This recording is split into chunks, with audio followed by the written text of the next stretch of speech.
እስከማውቀው ድረስ ቤተክርስቲያኗ እንዲህ ያለ ነገር በዚህ ጥልቀት አስተናግዳ አታውቅም። በአሁኑ ወቅት ቅጥሯ በደህንነት ሰዎች ተሞልቷል። ብሔርንና ጎጥን መሰረት አድርገው ከፍተኛ የመንግስት ባለስልጣናትና የደህንነት ሰዎች ተመዳድበው አቡነ ሳዊሮስንና አቡነ ቀለሚንጦስን ለስራ አስኪያጅነትና ለጸሐፊነት ለማስመደብ በብፁዓን አበው ሊቃነ ጳጳሳት መኖሪያ ቤቶች በመመላለስ ላይ ይገኛሉ። ባለፉት 2 ዓመታት እኔና 3 ጓደኞቼ የብሔራዊ መረጃና ደህንነት አገልግሎት ሰራተኞችን፣ ጳጳሳትን፣ የመንበረ ፓትርያርክ ጠቅላይ ቤተ ክህነት የመምሪያ ኃላፊዎችን፣ የአህጉረ ስብከት ስራ አስኪያጆችን፣ የገዳማትና አድባራት አስተዳዳሪዎችን፣ የሰበካ መንፈሳዊ ጉባኤ አባላትን፣ የሰንበት ትምህርት ቤቶች ስራ አስፈጻሚዎችን፣ የማህበራት ዩቲዩብ እና ቲክቶክ ላይ የሚሰሩ ወጣቶችን፣ በቤተ ክህነቱ መዋቅር ውስጥ ስለሚገኙ የብሔራዊ መረጃና ደህንነት አገልግሎት ወኪሎች አስመልክተን ቃለ መጠይቆችን አድርገን ነበር። ከዚሁ ጋር የብሔራዊ መረጃና ደህንነት አገልግሎት ቅን ሰራተኞች ቤተ ክህነቱን የሚመለከቱና ለእኛ የሰጡንን ሰነድም በሚገባ መርምረን ነበር። ቃለ መጠይቆችንና ሰነዶችንም ስንመረምር እነዚህ በቤተ ክህነቱ ከላዕላይ እስከ ታህታይ መዋቅር ውስጥ የሚገኙት የብሔራዊ መረጃና ደህንነት አገልግሎት ወኪል ካህናት ተልእኮ 4 ሆኖ እናገኘዋለን። የፓትርያርኩ ልዩ ጽሕፈት ቤትና የቤተ ክርስቲያኒቱ የውጭ ግንኙነት መምሪያ ሰለባ ሆነዋል። ይህንን መረጃ የቀነጨብነው ለዛሬ ወደ እናንተ እናደርሰው ዘንድ ከአንድ የኢትዮጵያ ኦርቶዶክስ ተዋሕዶ መምህር የተላከልን ነው። በዚህ ሰሞን እየተካሄደ ያለውን የሲኖዶሱን ጉባኤ መነሻ በማድረግ የላኩልን ይህ መረጃ ደግሞ እጅግም አሳሳቢና ሊያወያዩ የሚገባ በርካታ መረጃዎችን የያዘ ነው። ደህንነቱና ቤተ ክህነቱ ያላቸውን ቁርኝት የሚያትተው ይህ ጥልቅ መረጃ ብልጽግና ቤተ ክርስቲያኗን ለማፍረስ የሚያስችለውን ሥራ እያጠናቀቀ ያለ የሚያስመስለው ነው። ጳጳሳቱን የጦርነት ባራኪ አድርጎ ቤተ ክርስቲያኗን እምነት የማይጣልባት ለማድረግ የሠራው ከፋፍሎ ለመቆራረስ ያደረገው ጥረት ብዙዎች በሩቁ የሚሰሙት ሴራው ነበር። እኒህ መምህር የሚያጋሩን መረጃ ግን ይሰፋል። የደህንነት ሰራተኞች የሆኑ ጳጳሳትና ከአገዛዙ ጋር ሆነው ቤተ ክርስቲያኗን ለመናድ እየተጉ ያሉትን ጳጳሳት በስም ጭምር እየጠሩ መረጃውን አጣቅሰው ያቀርባሉ። ለጽሑፋቸው የሰጡት ርዕስ ቅዱሱ ስለላ የሚል ነው።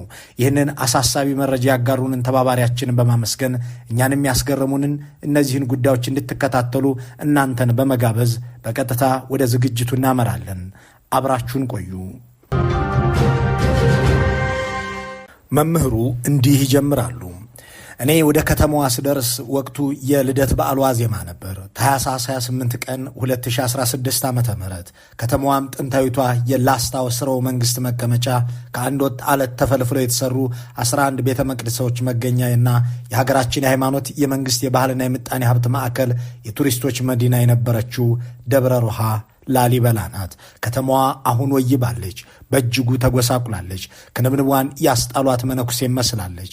ከቱሪስት መዳረሻነት ወደ ጦር ካምፕነት ተቀይራለች። የከተማዋ ቱሪስቶች ነጮች ሳይሆኑ ግፍ ያነጣቸውና ያገረጣቸው የብልጽግና ሹማምንትና በፓትሮል የታጀቡ የመከላከያ የጦር መኮንኖች ናቸው።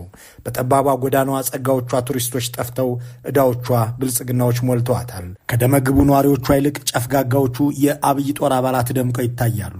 የሳቂታውን ሕዝብ ሳቅ ነጥቀው እነሱ በየምሽት ቤቱ ያውካካሉ። ደገኛውን ሕዝብ እያዋከቡ እነሱ ያውካካሉ። ቀድሞ በሕዝቡ ተከባሪና ታፋሪ የነበረው ወታደራዊ ልብስ አሁን የጣረሞት ጥሪ ምልክት ተደርጎ የተወሰደ ይመስላል። ሰው ፊት ላይ ጽኑ ፍርሃትና ሐዘን የጋረደው ቁጭት በድምቀት ይነበባል።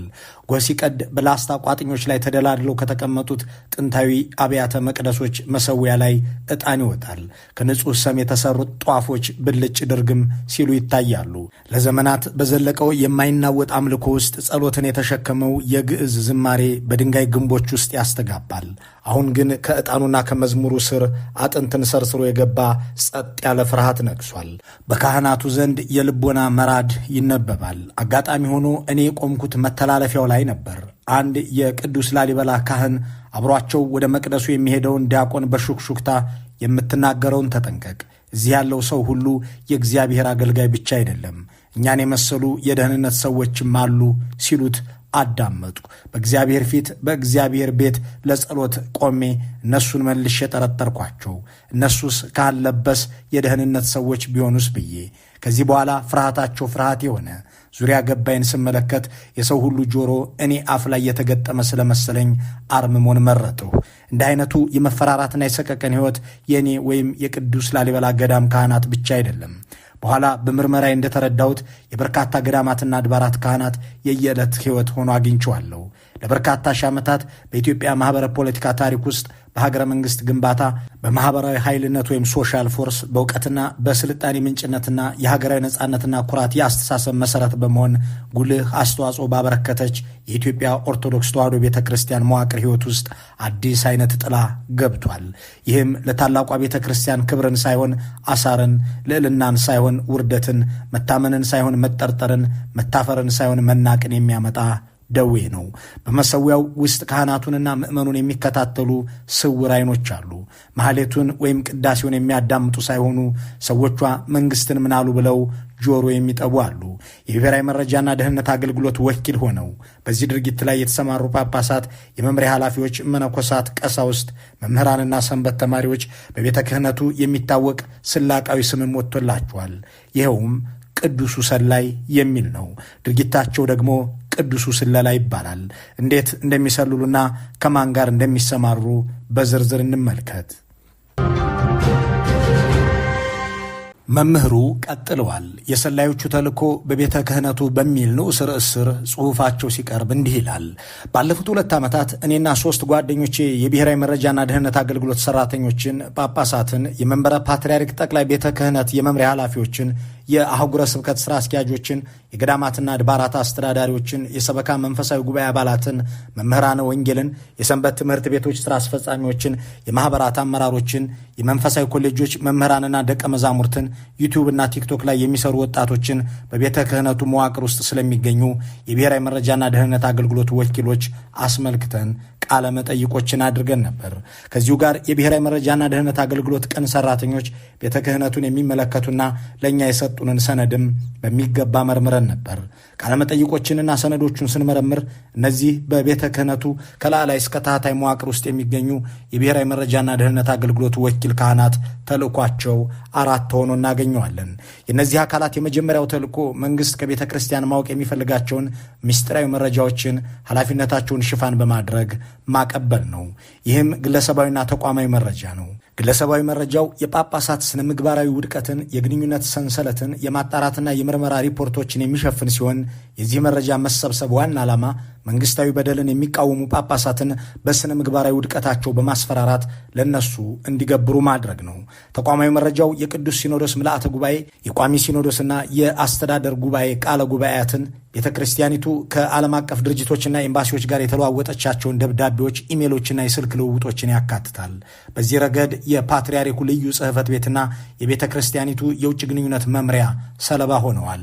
የቅዱስ ፓትርያርኩ ግላዊ ማህደርና የኢሜል ልውውጥ ወደ ብሔራዊ መረጃና ደህንነት አገልግሎት ሲላክ ቅዱስ ፓትርያርኩ በሀገራዊም ሆነ በቤተ ክርስቲያኗ ወቅታዊ ሁኔታ ላይ የሚሰጧቸው ጋዜጣዊ መግለጫዎች፣ የበዓላት አባታዊ መልእክቶቻቸው ወዘተ ለብዙሃን መገናኛ ይፋ ከመሆናቸው በፊት ቅዱስ ፓትርያርኩ ሳያውቁ በድብቅ ለሳንሱር ወደ ሰላም ሚኒስቴር ይላኩ ነበር። ይህንን ስራ የብሔራዊ መረጃና ደህንነት አገልግሎት ወኪል ወይም ኤጀንት ሆነው ይሰሩ የነበሩት በወቅቱ የውጭ ግንኙነት መምሪያ ሊቀ ጳጳስ የነበሩት አቡነ አረጋዊና የመምሪያ ኃላፊ የነበሩት መምህር ዳንኤል ሰይፈ ሚካኤል ነበሩ። በኋላ ላይ ቅዱስ ፓትርያርኩ ራሳቸው ጉዳዩ ላይ ደርሰውበት እንደሆነ ተሰማ። ሊቀ ጳጳሱን ለማንሳትም በዝግጅት ላይ ያሉ ሊቀ ጳጳሱ በሕመም አረፉ። የመምሪያው ኃላፊ የነበሩት መምህር ዳንኤል ሰይፈ ሚካኤልም ከብዙ የፓትርያርኩ ጉትጎታ በኋላ በአቡነ አብርሃም ከኃላፊነታቸው ተነስተዋል። ሆኖም ግን ወደ ቦታቸው እንዲመለሱ ለማድረግ መንግስት ጥረት ቢያደርግም አልተሳካም። አሁን የሊቃውንት ጉባኤ አባል ሆነው እየሰሩ ይሁን እያሴሩ አይታወቅም። ሁለተኛው ተልእኳቸው የቅዱስ ሲኖዶስ ምልአተ ጉባኤን፣ የቋሚ ሲኖዶስንና የመንበረ ፓትርያርክ ጠቅላይ ቤተ ክህነትና የአህጉረ ስብከት የአስተዳደር ጉባኤ የስብሰባ ውሎ በድብቅ ቀርጾ መላክ ነበር። ሪፖርቱ የትኛው አባት ወይም የሥራ ኃላፊ ምን አይነት አቋም በስብሰባዎች ላይ እንዳራመደ መግለጽን ያካትታል። በዚህ ሥራ ላይ የተሰማሩት ጳጳሳት፣ ቃለ ጉባኤ ያዦችና የመምሪያ ኃላፊዎች በመደበኛነት ሪፖርት የሚያደርጉት የብሔራዊ መረጃና ደህንነት አገልግሎት ለቤተ ክህነቱ በይፋ ለመደበው በድሉ ለተባለ የደህንነት ሰው ሲሆን ለዚሁ ስራ የተመለመሉ የሀገረ ስብከት ስራ አስኪያጆችና የክፍል ኃላፊዎች ደግሞ በአካባቢያቸው ለሚገኙ ለስለላው መስሪያ ቤት ሰዎች ሪፖርት ያደርጋሉ። ከዚህ በተጨማሪም የተቃውሞና የድጋፍ እንቅስቃሴዎችንና አዝማሚያ ትንታኔዎችን ለብልጽግና ጽሕፈት ቤት፣ ለከተማና ለክልል የጸጥታ ቢሮዎችና ለሰላም ሚኒስቴር ሪፖርት ያደርጋሉ። የአዲስ አበባ ሰንበት ትምህርት ቤቶች አንድነት ስራ አመራር ስራም እንዲሁ ነው። ከአባላቱ አልፎ ጳጳሳትን በመሰለል ያገኘውን መረጃ በዋናነት ለሁለት አካላት ሪፖርት እንደሚያደርግ በጥናታችን አረጋግጠናል። ለጠቅላይ ሚኒስትሩ የማህበራዊ ጉዳዮች አማካሪ ሚኒስትር ለሆኑት ዳንኤል ክብረትና የአዲስ አበባ ሰላምና ጸጥታ ቢሮ አስተዳደር ኃላፊ ለሆኑት ወይዘሮ ሊዲያ ግርማ ሪፖርት ያደርጋሉ። ወይዘሮ ሊዲያ ግርማ የሰንበት ትምህርት ቤቶች አንድነት አመራር የስለላ ሪፖርት ብቻ ሳይሆን ቤተክርስቲያን ለአበይት በዓላት የምታሳትማቸው መጽሔቶች ከመውጣታቸው በፊት ረቂቅ ጽሑፉ ተልኮላቸው ሳንሱር ከሚያደርጉ የብልጽግና ሹማምንት መካከል ዋነኛዋ ናቸው። ሶስተኛው የቤተ ክህነቱ ሰላዮች ተልኮ በቤተ ክህነት መዋቅር ውስጥ መንግስት ላይ ሊቀሰቀሱ የሚችሉ የተቃውሞ ድምፆችን መቆጣጠር ነው። አገዛዙ ቤተ ክርስቲያንን የተቃዋሚ ኃይሎች ወደብ አድርጎ ከወሰደ ሰንብቷል። ከዚህ ስሁት አመለካከቱ በመነሳት ቤተ ክርስቲያን ውስጥ የሚከሰቱ የትኛውንም አይነት የመብት ጥያቄዎችና የምሬት ተቃውሞ ድምፆችን ከፖለቲካ ልሂቃን የተቃውሞ ድምፅ ጋር በማስተሳሰር በተደጋጋሚ ሲወነጅል ተሰምቷል። እናም የተደራጀም ይሁን የተበታተነ የተቃውሞ ድምፆችን የሚቆጣጠሩና የሚያፍኑ ወኪሎች በሁሉም የቤተ ክህነቱ መዋቅር ውስጥ አሉት። በተለይ በዚህ 7 የአገዛዝ ዓመታት በገዳማትና አድባራት ላይ የደረሱ ውድመቶችን፣ የካህናትና ምዕመናንን መታሰርን፣ መጋዝን፣ መፈናቀልንና መገደልን በትምህርት ወይም በውይይት መልክ እንኳን እንዳይቀርብ በእነዚህ አካላት ክትትልና ቁጥጥር ይደረጋል። ክትትሉንና ቁጥጥሩን አልፈው የተገኙ ካሉ ደግሞ በእነዚሁ ጠቋሚነት ለመንግስታዊ እንግልት፣ እስርና አፈና ይዳረጋሉ። የዚህ ተልዕኮ ዋነኛ ፈጻሚ የሆኑት 2 ጳጳሳት ናቸው። ከፌዴራል ፖሊስ ኮሚሽነሩ ደመላሽ ገብረ ሚካኤል ጋር የመረጃ ግንኙነት ያላቸው አቡነ ሩፋኤልና በሲኖዶስ ውስጥ የብሔራዊ መረጃና ደህንነት አገልግሎት ነባር ወኪል የሆኑት አቡነ ቀሌሜንጦስ ናቸው። አራተኛው ተልኳቸው በቤተ ክህነት መዋቅር ውስጥ ወይም በቤተ ክህነቱ መዋቅር በኩል የአገዛዙን ፖለቲካዊ ፈቃድ መፈጸም ነው። በዚህ ረገድ በዋናነት 3 ነገሮች ተከናውነዋል። የመጀመሪያው የትግራይን ጦርነት ቅቡል ማድረግና መደገፍ ነበር። በዚህ ረገድ እነ አቡነ ጴጥሮስ መቀሌ ድረስ ተጉዘው በመሄድ ምንም አይነት ንጹሐን እንዳልተገደሉና የአክሱም እልቂት ውሸት እንደሆነ ለጋዜጠኞች መግለጫ በመስጠት የአገዛዙን የሐሰት ፕሮፓጋንዳ ተቀባይነት እንዲኖረው ለማድረግ ጥረዋል። ሁለተኛው ቤተ ክርስቲያኒቱ የአብይ ጦርነቶች አጋር እንደሆነች ማሳየት ነበር። ለዚህ ጥሩ ማሳያ ደግሞ በቤተ ክህነቱ ግቢ የተሰናዳው ከመከላከያ ጎን ነን የተሰኘው መርሃ ግብር ነው። ሴራው የተጎነጎነው በዳንኤል ክብረትና በብሔራዊ መረጃና ደህንነት አገልግሎት ነበር። የሴራው ፈጻሚዎች በቤተ ክህነት የብሔራዊ መረጃና ደህንነት አገልግሎት ጉዳይ ፈጻሚ የሆኑት የወቅቱ የመንበረ ፓትርያርክ ጠቅላይ ቤተ ክህነት ዋና ስራ አስኪያጅ አቡነ ያሬድ፣ የወቅቱ የመንበረ ፓትርያርክ ጠቅላይ ቤተ ክህነት ምክትል ስራ አስኪያጅ የነበሩት የአሁኑ እስረኛ ቀሲስ በላይና የወቅቱ የመንበረ ፓትርያርክ ጠቅላይ ቤተ ክህነት የሰበካ ጉባኤ ማደራጃ መምሪያ ኃላፊ የነበሩት ቀሲስ ሰሎሞን ቶልቻ ነበሩ። በኋላ ከራሳቸው ከድርጊት ፈጻሚዎቹ እንደተረጋገጠው ሴራው እንዲህ ነበር የተሰናዳው እያለ የሚቀጥለው የመምህሩ ጽሑፍ አንድን የሴራ መረብ ወደሚገላልጥበት ክፍል ያመራል። በዚያ በ2013 ህዳር ላይ ዋና የተፈለገው ፓትርያርኩን አቡነ ማትያስንና የመቀሌ ሀገረ ስብከት ሊቀ ጳጳስ የሆኑትን አቡነ ኢሳያስን ከመከላከያ ጎን እንደቆሙ አድርጎ ለትግራይ ህዝብ መልእክት ማስተላለፍ ነበር። ይህን እውን ለማድረግ ደግሞ ቅዱስ ፓትርያርኩም ሆኑ ሌሎች የትግራይ ብሔር ተወላጅ ጳጳሳት ከቤተ ክህነቱ ሰራተኞች ጋር በአዳራሽ ውስጥ እንዲገኙ ማድረግ ግድ ነበር። በአቡነ ያሬድ ጋባዥነት ቅዱስነታቸውና ሌሎች የትግራይ ብሔር ተወላጅ ጳጳሳት በአዳራሹ ውስጥ ተገኙ። አቡነ ያሬድ ቅዱስነታቸውንም ወደ አዳራሹ ሲጋብዙ ቀሲስ በላይ የጠቅላይ ቤተ ክህነት ምክትል ዋና ስራ አስኪያጅ ሆነው ስለተሾሙ አባታዊ መልእክትና መመሪያ እንዲያስተላልፉ ነው ብለው ዋሽተዋቸው ነበር። በዚህ መሰረት ቅዱስነታቸው ጸሎት አድርገው አጅበዋቸው ከመጡ ጳጳሳት ጋር አዳራሹን ለቀው ወጡ። የእሳቸውን መውጣት ተከትሎ የጠቅላይ ቤተ ክህነት ሰራተኞች ከመከላከያ ጎን ነን የሚለውን ምልክት እንዲያሳዩ ተደረገ። እዚህ ጋር ልብ ማድረግ የሚያስፈልገው ጉዳይ የጠቅላይ ቤተ ክህነት ሰራተኞች ከመከላከያ ጎን ነን የሚለውን ምልክት እንዲያሳዩ ሲደረጉ ቅዱስ ፓትርያርኩም ሆኑ የመቀሌ ሀገረ ስብከት ሊቀ ጳጳስ የሆኑት አቡነ ኢሳያስ በቦታው አለመኖራቸው ነው።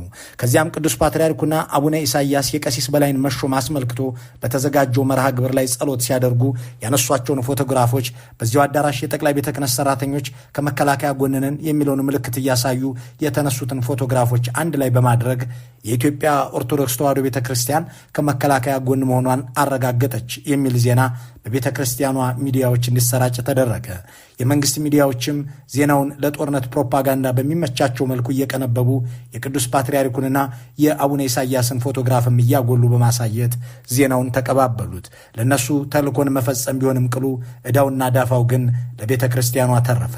የትግራይ አባቶች ከቤተ ክርስቲያኒቱ ለመለየት ምክንያት ከሆኗቸው ክስተቶች ውስጥ አንዱ አድርገው የሚጠቅሱትም ይህንኑ ዜና ነበር። ሶስተኛው የጦርነት ዲፕሎማሲን በቤተ ክርስቲያኗ በኩል መፈጸም የሚለው ነበር። መንግስት የሚያካሄደውን ጦርነትና ማስራብ፣ መግደልና መክበብ እንዲያቆም በአሜሪካ ሲጠየቅ የነጩ ፖስታ ጎርፍ ወደ ነጩ ቤተ መንግስት የተሰኘ ዘመቻ ከፈተ። የዚህ ጥቁር ዲፕሎማሲያዊ ዘመቻ ፊት አውራሪ ፈጻሚዎች ሆነው ደግሞ በአደባባይ የተገለጡት በሰሜን አሜሪካ የሚገኙት የኛው ቤተክርስቲያን ሊቃነ ጳጳሳት ነበሩ። በብሔራዊ መረጃና ደህንነት አገልግሎት ሰነድ ላይ እንደተመለከትነው ይህን ቤተክርስቲያንና ሀገርን በዓለም ዲፕሎማሲ ፊት ያዋረደውን ድርጊት በበላይነት እንዲያስተባብሩ ከመንግስት ኃላፊነት የተሰጣቸው 2 ጳጳሳት ነበሩ። በመደበኛነት በሰሜን አሜሪካ የሚገኙ ካህናትና እንቅስቃሴ እየተከታተሉ አሜሪካ ለሚገኘው የኢትዮጵያ ኤምባሲ ለጠቅላይ ሚኒስትሩ የማህበራዊ ጉዳዮች አማካሪ ሚኒስትር ዳንኤል ክብረትና ለኢትዮጵያ የሃይማኖት ተቋማት ጉባኤ ጠቅላይ ጸሐፊ ለሊቀ ትጉሃን ታጋይ ታደለ ሪፖርት የሚያደርጉት ብፁዕ አቡነ ፋኑኤልና በዳንኤል ክብረት አማካኝነት የተቋቋመ የነበረው የፓትርያርኩን አውራጅ ኮሚቴ አባል የነበሩት ብፁዕ አቡነ ቴዎፍሎስ ነበሩ። የኋላ ኋላ ግን የእነዚህን የቤተ መንግስቱ ጉዳይ ፈጻሚ ጳጳሳትን ድርጊት ቤተ ክርስቲያን በብዙ ዋጋ አስከፈላት፣ እያስከፈላትም ነው። እነሱም ብዙም ሳይቆይ የግፍ ብድራትን ፍርድ አግኝተዋል። ይኸውም ወደ አገር መግባት መከልከል ነው። ይህን ያደረገው ደግሞ ቤተ ክርስቲያን ክብርና ጵጵስናዋን አዋርደው ሊያቆነጃጁት የሞከሩት የአብይ አገዛዝ ነው። ከዚሁ ጋር ከዚህ በፊት በነ አቡነ ሳዊሮስ የተከናወነው ህገወጥ የጳጳሳት ሹመት የዚሁ ተልእኮ ፈጻሚነት አካል መሆኑን ማስታወስ ያስፈልጋል የሚለው የመምህሩ ጽሑፍ በዚህ ሰሞን እየተካሄደ ባለው የሲኖዶሱ ጉባኤ ላይ የደህንነት መስሪያ ቤቱን ሚና ወደሚያትትበት ክፍል ያልፋል። መምህሩ የብሔራዊ መረጃና ደህንነት አገልግሎት አሁናዊ እንቅስቃሴ በቤተ ክህነት በሚለው የጽሑፋቸው አነስተኛ ርዕስ ስር ያሰፈሩት የመጨረሻው ምንባብ እንዲህ ይቀጥላል። ዲሞክራትም ሆኑ አምባገነን መንግስታት በሃይማኖታዊ ቁመና መንግስታቸውን ቅቡል ለማድረግ ሀገራዊ ትርክትን ለመቆጣጠር የሀገርን ደህንነት፣ የህዝብን ሰላም አደጋ ላይ የሚጥል ክስተት ሲኖር ተቃዋሚዎቻቸውን ጥላ ለማሳጣትና ለማዳከም በፖለቲካ ለመረጋጋት ወቅት በሃይማኖት ተቋማት ውስጥ የተቃውሞን ድምፅ ለማፈን ወደ ሃይማኖት ተቋማት የመረጃና የደህንነት አገልግሎት ወኪሎችን አስርጎ ማስገባት በዓለም የተለመደ ነው። በአሁኑ ጊዜ በኢትዮጵያ እንዲህ ያለ ነገር ግን አይደለም እየተከናወነ ያለው። የአብይ አህመድ አገዛዝ የብሔራዊ መረጃና ደህንነት አገልግሎት ወኪሎች ወደ ሃይማኖት ተቋማት ሰርገው የሚገቡት ብሔራዊ ጥቅምን ለማስጠበቅ የሀገርን ደህንነትና የህዝብን ሰላም ለማረጋገጥ አይደለም፣ የአንድን አምባገነን ግለሰባዊ የፖለቲካ ፍላጎት ለማርካትና የስልጣን ወንበርን ለማጽናት እንጂ። በሚገባ የተከታተልነውና በኢትዮጵያ ኦርቶዶክስ ተዋሕዶ ቤተክርስቲያን ውስጥ የፈጸሙትን ስለሆነ እሱን ስንመረምር የብሔርና የሃይማኖት ፍላጎት የተጫነው ሰርጎ ገብነት ተብትቦት እናገኘዋለን። ከዚህ አጠቃላይ ሁኔታና የምርመራ ጥናታችን ግኝቶች ስንነሳ በአሁኑ ጊዜ የብሔራዊ መረጃና ደህንነት አገልግሎት በቤተ ክህነት መዋቅራዊ ህይወት ውስጥ 5 የመረጃ የማቀበል ሪፖርት የማድረጊያ የተቃውሞ ድምፅ መቆጣጠሪያና የጉዳይ መፈጸሚያ ማዕከላት እንዳሉት ይታመናል። እነዚህ 5 ማዕከላት ደግሞ የቅዱስ ሲኖዶሱ ስብሰባና ጳጳሳቱ፣ የመንበረ ፓትርያርክ ጠቅላይ ቤተ ክህነት አስተዳደር ጉባኤ፣ የቅድስት ሥላሴ ዩኒቨርሲቲ ገዳማት፣ አድባራትና የአብነት ትምህርት ቤቶች እንዲሁም አህጉረ ስብከቶች ናቸው። የቅዱስ ሲኖዶስ ስብሰባና ጳጳሳቱ በአሁኑ ጊዜ የብሔራዊ መረጃና ደህንነት አገልግሎት የክትትል ማዕከል ናቸው።